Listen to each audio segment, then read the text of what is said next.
नमस्कार दर्शक बंधु। नवजात शिशु भगवान अन्य एक रूप अटंती। पिलाबेल समय आम समस्त जीवन एक मुख्य समय थिला, जहाँ आउ केबे फेरिबो नाही। चलंतु आज ये वीडियो माध्यम नवजात शिशु विषय किसी जानिबा। पूरा दुनिया रे प्रति मिनिट 255 शिशु जन्म ग्रहण करती। जो समय शिशु जन्म ग्रहण करे सही समय ता शरीर में कौन प्रकार बैक्टेरिया न थाए। शिशु जन्मर एक सप्ताह पर्यंत केवल धला और कला रंग चिन्ह पारे एवं किछि सप्ताह पर से प्रथम लाल रंग चिन्ह पारे बा देखिपारे। वैज्ञानिक मतरे शिशु जन्म समय ठारू किछि समय पर्यंत स्वप्न देखिपारि न थाए। गोटे शिशुर शरीर में वयस्क लोक तुलन में 7टी हाड़ अधिक थाए और वयस्क लोक तुलन में गोटे शिशु 32 गुणा अधिक स्वाद चाखिपारे।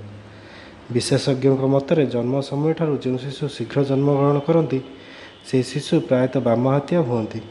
जो स्त्री लोक मैंने निजर गर्भावस्था शोवा बेले घुंगुड़ी मारती से शिशु अन्य शिशु तुलन में छोट होता।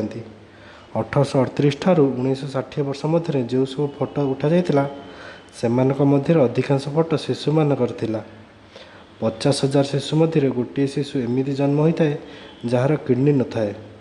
गोटे शिशु डाक्तर द्वारा दि जा तारीख अनुसार जन्म ग्रहण करने अनुपात मात्र 4%।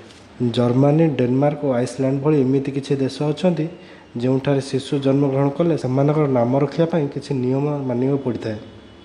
गोटे नवजात शिशुर शरीर में मात्र गोटे कप रक्त रही है। शिशु जन्मर 5 मास मध्य निज ओजन 2 गुणा बढ़ी जाती और गोटे शिशुर मस्तिष्क तार शरीर 50% ग्लूकोज व्यवहार करता है, जो शिशु प्राय समय शोई रही है। 3 वर्ष शिशुर स्वर गोटे घर थी 200 लोक स्वर ठार अधिक तीव्र होता है। धन्यवाद। जदि यही इंटरेस्टिंग वीडियो देखा चाहते तेज चैनल को सब्सक्राइब कर वीडियो लाइक करूँ और शेयर करूँ।